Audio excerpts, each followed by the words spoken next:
Good morning dear students. आज मैं आपको कक्षा 9वीं में पोएट्री से chapter 1 the mountain and the squirrel पढ़ाऊंगा। द माउंटेन मीन्स पर्वत, एंड मीन्स और, स्क्वायरल मीन्स गिलहरी। पर्वत और गिलहरी, इसके राइटर हैं written by Ralph Waldo immersion.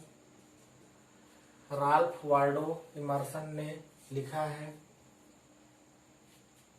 इसको हम स्टेंजा वाइज देखते हैं। सबसे पहले इसमें है पर्वत और गिलहरी के बीच का यह एक संवाद है। पर्वत और गिलहरी के बीच में एक छोटा सा झगड़ा होता है। पर्वत गिलहरी को छोटा प्राणी कह करके संबोधित करती है। इस पे गिलहरी उत्तर देती है, बताती है कि संसार में जो भी चीजें हैं उनके लिए एक स्थान सुनिश्चित है। सब कुछ यथा स्थान रखा हुआ है, कहीं कोई दिक्कत नहीं है। छोटा से छोटा चीज भी उपयोगी साबित हो सकता है, बड़ा से बड़ा वस्तु भी कभी कभी हानिकारक साबित हो सकता है। इसमें पर्वत और गिलहरी के बीच का संवाद है। सबसे फर्स्ट लाइन आपका है कि the mountain and the squirrel. The mountain and the squirrel had a quarrel, and the farmer called the letter little pig. And the farmer called the letter little pig. One replied, गिलहरी, You are doubtless very big. But all sorts of things and weather must be taken in together to make up a year and a sphere. ये कुछ 8 लाइनें थे जो मैंने आपको पढ़कर बताया। आज मैं इनके बारे में इस वीडियो के माध्यम से आपको बताऊंगा कि द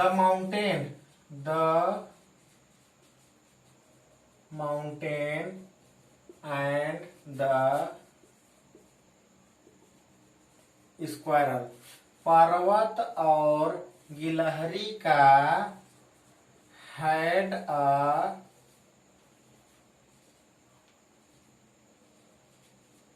क्वायरल। क्वायरल मीन्स होता है झगड़ा होना। क्वायरल मीन्स क्या होता है? झगड़ा होना। पर्वत और गिलहरी का एक बार झगड़ा हुआ। The farmer called the letter little pig. The farmer called the letter little pig. यानी कि फार्मर मीन्स होता है पहले वाला, कॉल्ड बुलाता है, द लेटर बाद वाले को, लिटिल प्रिग छोटा प्राणी कह करके। यानी पहले वाला हमारा है पर्वत और बाद वाला मेरा है गिलहरी। यानी पहले वाला बुलाता है बाद वाले को छोटा प्राणी। तो हम यहाँ पे कहेंगे कि पर्वत गिलहरी को छोटा प्राणी कह करके संबोधित करता है। पर्वत गिलहरी को छोटा प्राणी, तुच्छ प्राणी कहता है। वन रिप्लाइड, वन मीन्स यहाँ पे होगा गिलहरी, और रिप्लाइड का मतलब होता है उत्तर देना। तब गिलहरी उत्तर देती है। गिलहरी कहती है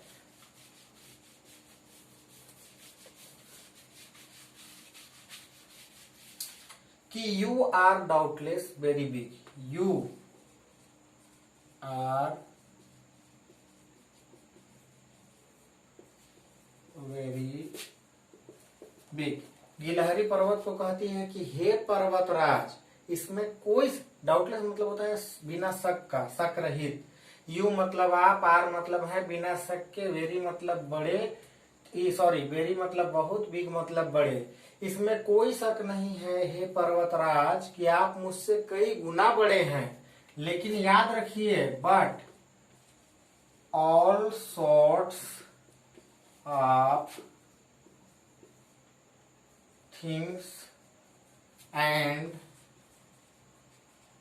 वेदर, बट लेकिन, ऑल मतलब सभी, शॉर्ट्स मतलब प्रकार की, थिंग्स मतलब वस्तुओं का, एंड मतलब और, वेदर मतलब होता है मौसम।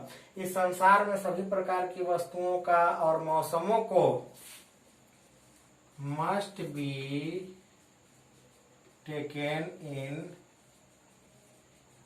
टुगेदर। मस्ट मतलब होता है आवश्यक, टेकन मतलब होता है लेना, और टुगेदर मतलब साथ साथ। इस संसार में सभी छोटी बड़ी वस्तुओं को एक साथ लेकर के चलना आवश्यक है। To make up a year, make up a year, make मतलब होता है बनाने के लिए, ईयर मतलब वर्ष।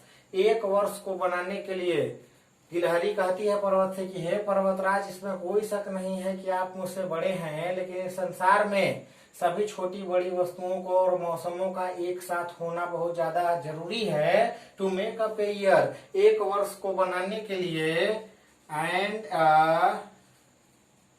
स्फेयर, स्फेयर मतलब होता है ब्रह्मांड, या हम इसे संसार भी कह सकते हैं। इस संसार को चलाने के लिए, इस ब्रह्मांड को चलाने के लिए, इस संसार में सभी छोटी बड़ी वस्तुओं का एक साथ होना आवश्यक। 4 लाइन में, आगे की लाइन में मैं बताऊंगा आपको कि तब गिलहरी आगे कहती है कि and I think it no disgrace, and I think it no disgrace. Disgrace मतलब होता है अपमानित।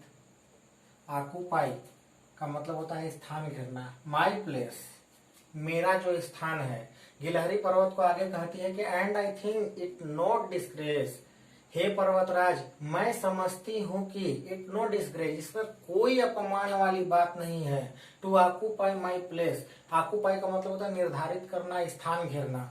माई प्लेस, मेरा स्थान, इस संसार में मेरा जो स्थान है, जिस स्थान पे मैं हूँ, उस स्थान पर रहने पे, यानी कि गिलहरी का यहाँ पे कहने का मतलब है कि यदि आप मुझे छोटा समझते हैं तो मैं छोटी ही सही, मैं अगर उस छोटे से स्थान पे हूँ तो मुझे उस छोटे वाले स्थान पर रहने में कोई आपत्ति नहीं है।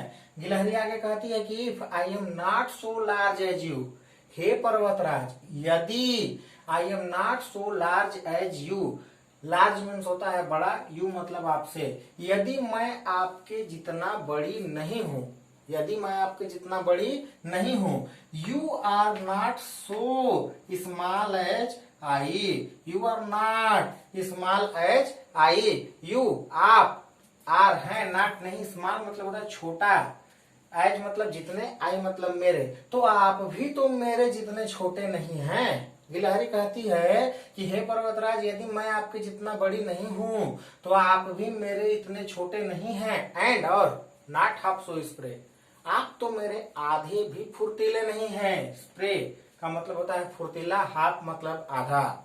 गिलहरी कहती है कि हे पर्वतराज, आप मेरे आधे भी फुर्तीले नहीं हैं। आई विल नॉट डेनी, मैं इस बात से, डेनी का मतलब होता है इनकार करना, ठीक ना। नॉट मीन्स नहीं, मेक मतलब बनाना, मैं इस बात से इनकार नहीं करती। डेनी का मतलब यहाँ पे हम स्वीकारना भी कह सकते हैं कि मैं इस बात से इनकार नहीं करती हूँ, मैं स्वीकार करती हूँ कि a very pretty squirrel track, कि आप, प्रेटी मतलब होता है सुंदर, स्क्वायरल मतलब गिलहरियों का, ट्रैक मतलब होता है रास्ता, कि आप गिलहरियों के चलने का सुंदर सुंदर रास्ता तैयार करते हैं। आपके ऊपर आप पहाड़ ढोते हैं, आपके ऊपर जंगल पड़े हुए हैं। हे पर्वतराज, मैं इस बात से इनकार नहीं करती कि गिलहरियों का चलने का मार्ग भी आपके ऊपर ही होता है। आगे गिलहरी कहती है कि टैलेंट्स डिफर, टैलेंट्स का मतलब होता है योग्यताएं, डिफर मतलब भिन्न भिन्न, अलग अलग, हमारी योग्यताएं अलग अलग है। अंत में गिलहरी पर्वत को समझाती है, कहती है कि हे पर्वतराज, हमारी योग्यताएं अलग अलग हैं। All is well, all is well, सब कुछ अच्छा है। एंड और वाइजली पुट का मतलब होता है यथा स्थान, सुनिश्चित स्थान पर। सारी वस्तुओं को इस संसार में एक सुनिश्चित स्थान पर रखा गया है, उन्हें एक स्थान दिया गया है।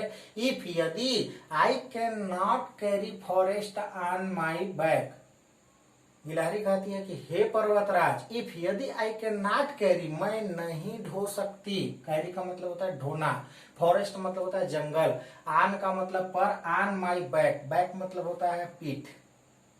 गिलहरी कहती है कि हे पर्वतराज, यदि मैं जंगल को अपनी पीठ पर आपके जैसा नहीं ढो सकती तो neither can you crack a nut. Crack मतलब तोड़ना, छिलना, नट मीन्स अखरोट। तो आप भी तो मेरे जैसा पेड़ों पर से चढ़ करके अखरोट नहीं तोड़ सकते, आप अखरोट नहीं छील सकते हैं। गिलहरी कहती है कि talents differ, all is well and wisely put. हमारी योग्यताएं अलग अलग हैं, सब कुछ यथा स्थान है, and wisely put. If I can not carry forest on my back, यदि मैं जंगल को अपनी पीठ पर नहीं ढो सकती, neither can you crack a nut, तो आप भी तो पेड़ों से अखरोट नहीं तोड़ सकते। कक्षा 9वीं का